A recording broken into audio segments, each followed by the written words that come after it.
Oh my god, I thought I knew what I was getting into, but neither the trailer nor Emerald Fennell's previous work could have prepared me for this version of Wuthering Heights. Well, Wuthering Heights, let's not forget the quotation marks, they are very important. As we all know, this is based on, or rather inspired by, the classic novel by Emily Brontë, a complex book about revenge, selfishness, classism, racism, anger that persists through the decades, that has consequences on the next generation, a book filled with horrible, twisted, toxic behavior, all of which is very unsexy, and yes, some romance and yearning as well, or, as the movie's marketing calls it, the greatest love story of all time.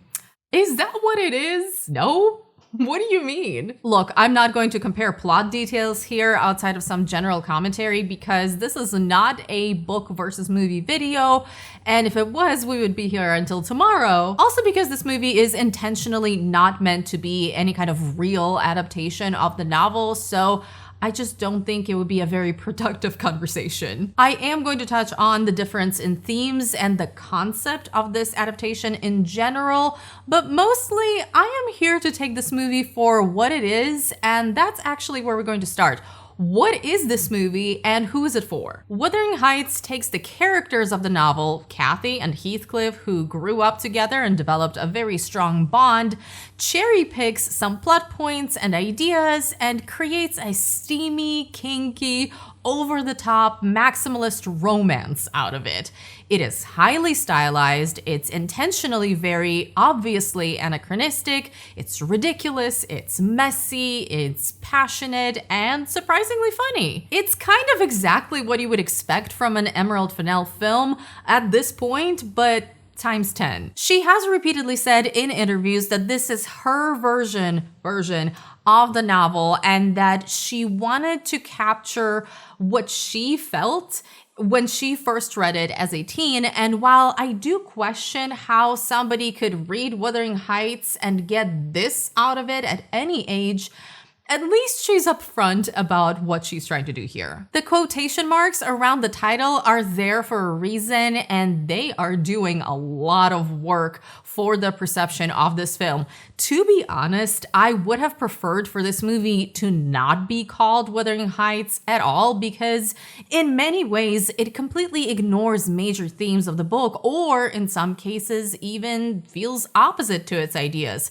The movie is all about love and yearning and passion and indulging and what repression does to a person, which is not really what the book is about. So who is this for? This is very much for people who don't care about the book and just want to see Margot Robbie and Jacob Elordi have a passionate, toxic relationship on screen. It's for people who read the book and have an attachment to these characters, but are interested in some sort of romantic wish fulfillment for these characters instead of an actual adaptation. And of course, it's for Emerald Fennell fans, for fans of the cast, and also for people who watch the trailer and are just here for the vibes. Mainly, you have to be okay not only with the movie having very little to do with the book or its historical setting, but also with watching a romance film that puts the aesthetics first, that's intentionally over the top and ridiculous, and that keeps its themes pretty surface level. Who is this movie not for? Obviously, people who are expecting it to be any kind of real adaptation of the novel. This is why I wish the movie had a different title, because we're not talking about just changing a few things here and there to keep things interesting.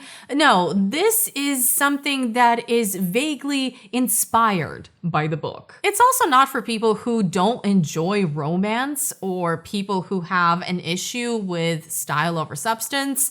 Basically, if you watched the trailer and thought it looked terrible, you're most likely going to hate it. So what really works about this movie? Well, first of all, it's memorable. It's not a movie you're ever going to forget watching, and in the landscape of so many movies being forgettable, feeling like a lesser copy of something else, not really doing much to stand out, seeing a film that makes a strong impression is a positive. Emerald Fennell is a filmmaker with a very strong vision and a commitment to making it happen, which is something I respect whether I agree with her vision or not. In this case, I don't agree with her at all, but her films are never bland, they're never boring. She knows how to get great performances out of her actors, and she loves getting a reaction out of her viewers, positive or negative. She's definitely a divisive filmmaker, and she seems to be very comfortable with that, which is particularly obvious in Wuthering Heights. Part of me thinks that keeping the name of the novel while essentially changing the entire story was some sort of strategic rage bait. She knew exactly what she was doing. She knew that she was going to upset people with the casting choices, with the narrative choices, and she did all that knowing she's going to get people talking. What also works is the chemistry between Margot Robbie and Jacob Elordi. I think it works best in the third act because seeing them essentially behave and talk like teens in the middle section of the movie was odd, but once we get to the more adult versions of them, it really works. Also, Alison Oliver as Isabella is so good and so funny, so different from her performance in Saltburn. She was an unexpected standout for me.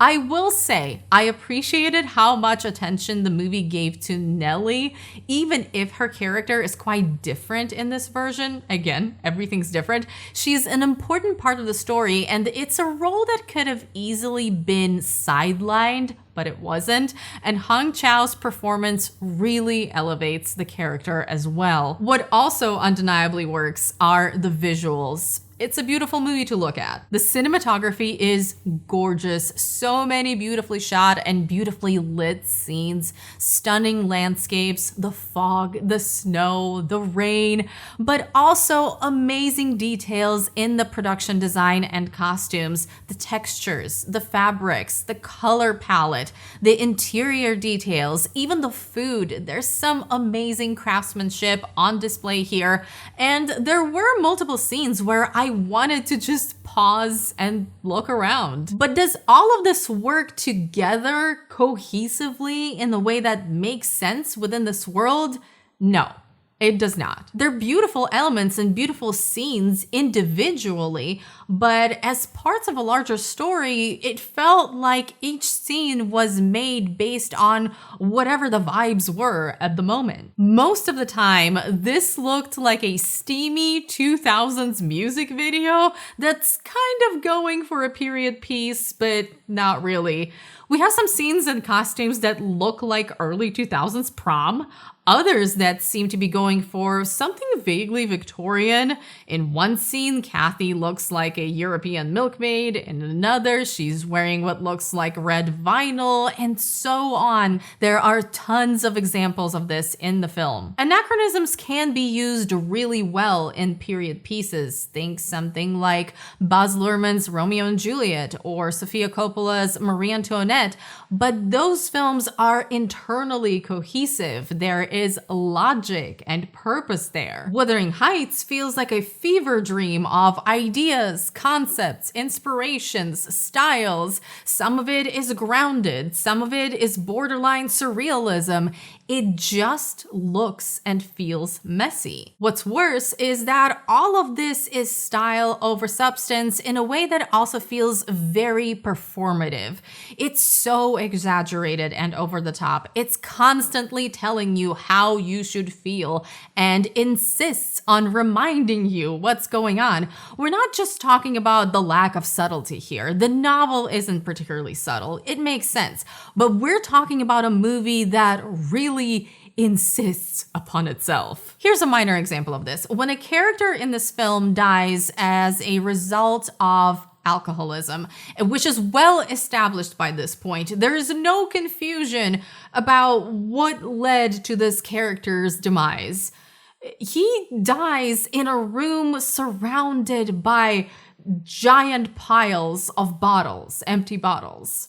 This is the level of subtlety we're talking about here. Here's the bigger question though, something that has been bothering me as I was watching the film and after seeing it.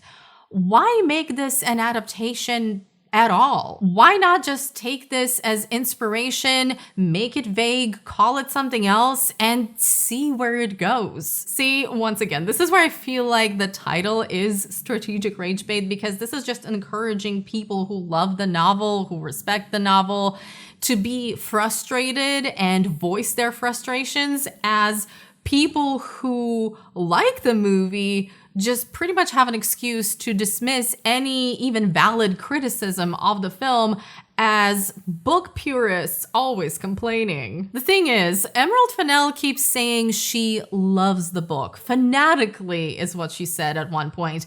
And yet in this film, she seems to have very little interest in what the book is actually about.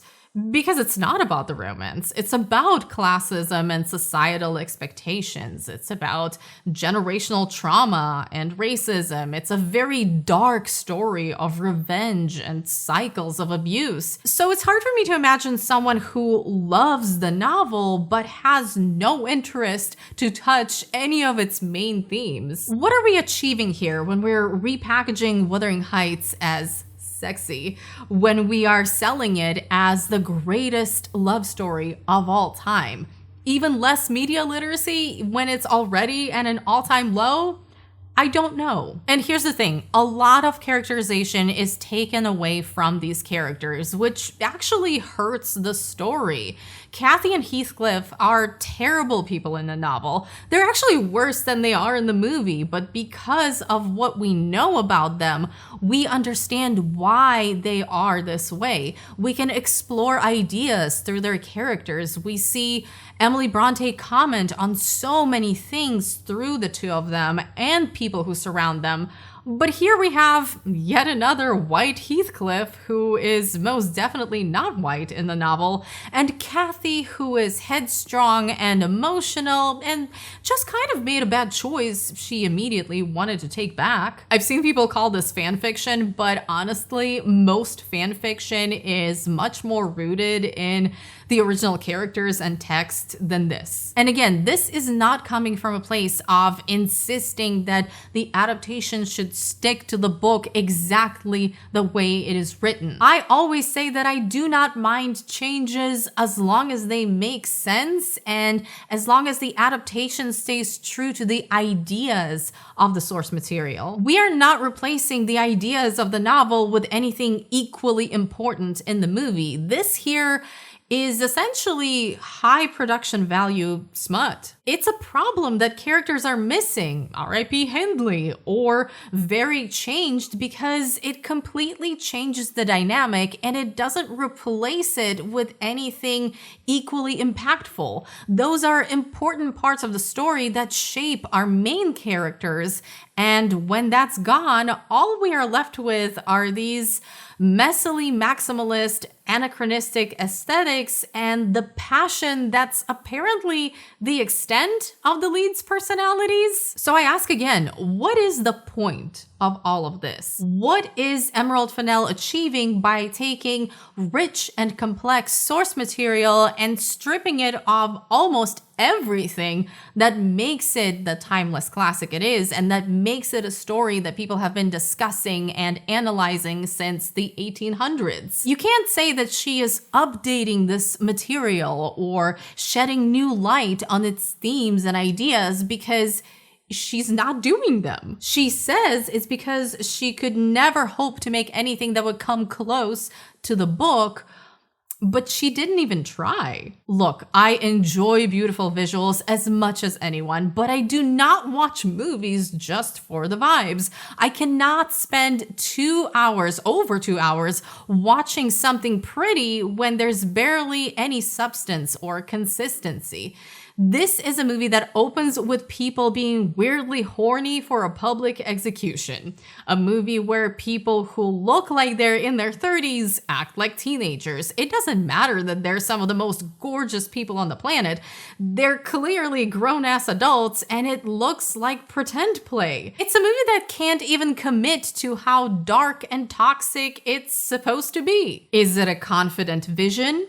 Yes. Are there things to admire here? Also yes. But does it work as a whole? I don't think so. And I don't just mean as a movie that is inspired by a classic it's named after. I mean as a film, a cohesive film that delivers compelling ideas and well-written characters. It did not work for me. And while there are individual elements of Wuthering Heights that I enjoyed, it just did not come together. I would love to see a more mature version of Emerald Fennell as a director, because I will always respect a filmmaker with a vision, but this movie is just not it. It's messy, it's over the top, it's ridiculous, and even when it tries to tackle consequences of repression as a theme, which fine, an interesting theme, it doesn't actually have all that much to say. The lack of substance makes looking at pretty pictures and suggestive imagery for over 2 hours feel kind of repetitive and boring, and as great as the actors are, this movie is too long for what it is. I kid you not, I checked the time halfway through and I was shocked that there was still over an hour left. It feels like a movie made for Tumblr posts. Look, I am sure there are going to be plenty of people in my comments telling me that I am wrong, that I just didn't get it, that this is a masterpiece that will be studied for decades. Fine. Make me your villain, but this movie's focus on the romance cheapens the story. It loses most of its thematic impact, trading it for the vibes, and it should have been so much more.